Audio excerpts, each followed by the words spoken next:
Marcel Reed said hello to the college football world in the Aggies LSU matchup last year. This season, he might be the reason the college football world, or at least LSU, says goodbye to Brian Kelly. It's extreme, but that's what's at stake for this game as the number 3 ranked Texas A&M Aggies go on the road to Death Valley to face off against the number 20 ranked LSU squad. The question when I'm watching the film, trying to figure out where the value is in this line, which has the Aggies favored by 2.5, is does Marcel Reed win out, or does Blake Baker, LSU's defensive coordinator, and his blitz packages, does he win out? That's the question. Does Marcel Reed in year 2 as a starter, does he have the tools to withstand and operate against this blitzing attack for the LSU Tigers? Because in some way, it's kind of strength on strength. Early on in the season, we made so much about this LSU secondary and everything they got in the portal. Well, if they go man coverage versus this A&M attack,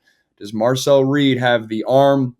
Certainly has the athleticism, but the processing ability to get the ball out of his hands and operate that attack. To find out, let's dive into the film. Let's go a little refresher first. This is the 2024 matchup between these two squads, and this is the throw that introduced Marcel Reed to the entire college football world. He's going to hit that slot receiver. He's also got a dig and then a drag on the bottom. But this is the guy right here. This is the throw that you will all remember where it was like, yo, this Marcel Reed guy might be legit.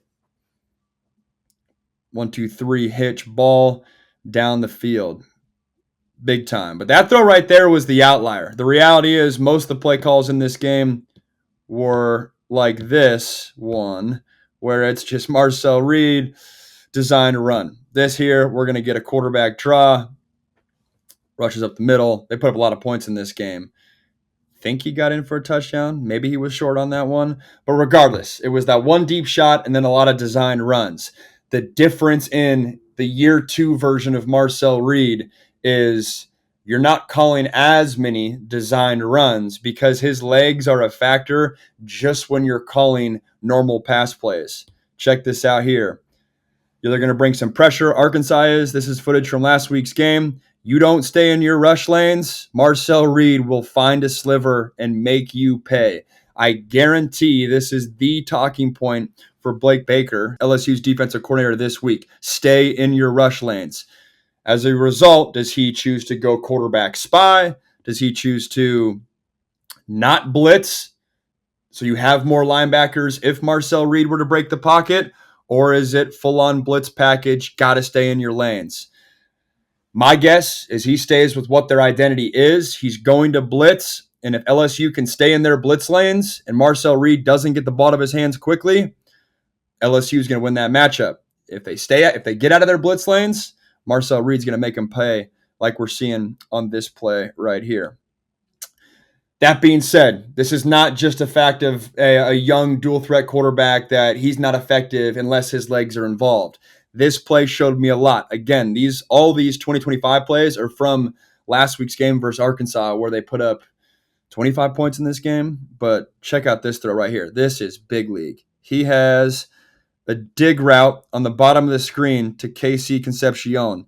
This is going to be like a third window throw. He's going to hit it right here on the hash.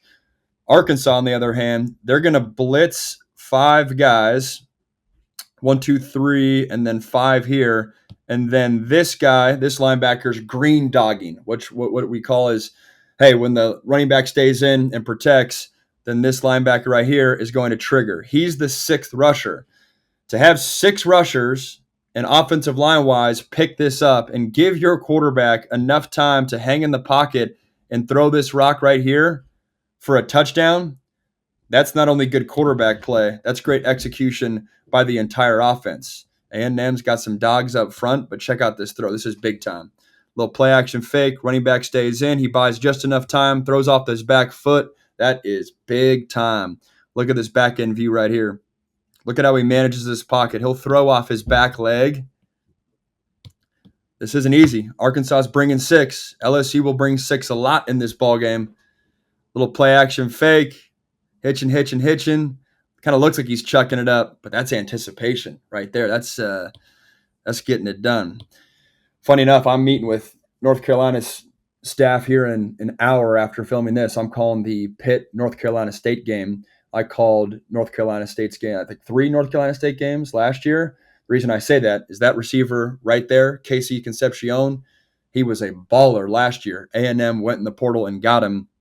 He's not only impactful down the field, he's built like a slot receiver, but they also use him on outside lane throws. But to me, this is a big matchup as well. Not just Blake Baker versus Marcel Reed, but the one-on-one matchups, these A&M receivers versus the LSU DBs. And I think Concepcion's one of the most underrated receivers in the country. He's going to be right here. It's not just about the big plays and the deep shots. I think the quick slants, the quick hitters, the RPOs, those are going to play a big role in this ball game. Right here, it's just going to be a little slant here. The point that I'm bringing up, or the reason I'm showing this is a tall task for this secondary. If you're going to blitz and put him in man coverage, lining up against Concepcion, how quick he is in the slot, I think he's an NFL slot receiver. He can do it all at the college ranks right here. This is nothing fancy. Little RPO, faking like you're blocking, creating space, catching. Don't let him get the ball with some space, or he'll utilize some yards after catch on that one. And then here, what do we got? So I got you with the 2024 design quarterback runs will always be part of Marcel Reed's package in college. I got you with the, hey, we ain't even calling design quarterback runs, and he's breaking the pocket. I got phenomenal anticipation hanging in the pocket. I got RPOs showing you all of this because they're different tools for how to beat the blitz. Right here is another one. Again, all versus Arkansas last week. You got man coverage tight on the outside. You might be bringing pressure here. It don't matter. We'll hit our one-on-one shots down the field. This is an absolute dime and an excellent catch. A&M's got not only a good offensive line, not only a really good quarterback, good running back, they got weapons out wide. If they show up ready to go, and I'm looking at that 2.5-point line, I like A&M in that line, even though I'm going against one of my rules a little bit. Tough betting against a quarterback that I love in Garrett Nussmeier. Those of you guys that have watched my content the past couple weeks, if people are selling Nussmeier stock, I'm buying. I think he's that good, and when you have a quarterback that great, he'll give you a chance if he wakes up on and that team wakes up on the right side of the bed. And going the road team in Death Valley, that's tough as well. But I like A&M for everything that you just saw right there. I think Marcel Reed has the tools. Give me A&M to cover this season. We are getting it done. Where's my notes? We're 69-50 against the spread. Last season, we were 65% against the spread, 128-84. But I like it for Marcel Reed. I like this as well. LSU's dealing with some injuries. Sounds like one of their tackles will be out.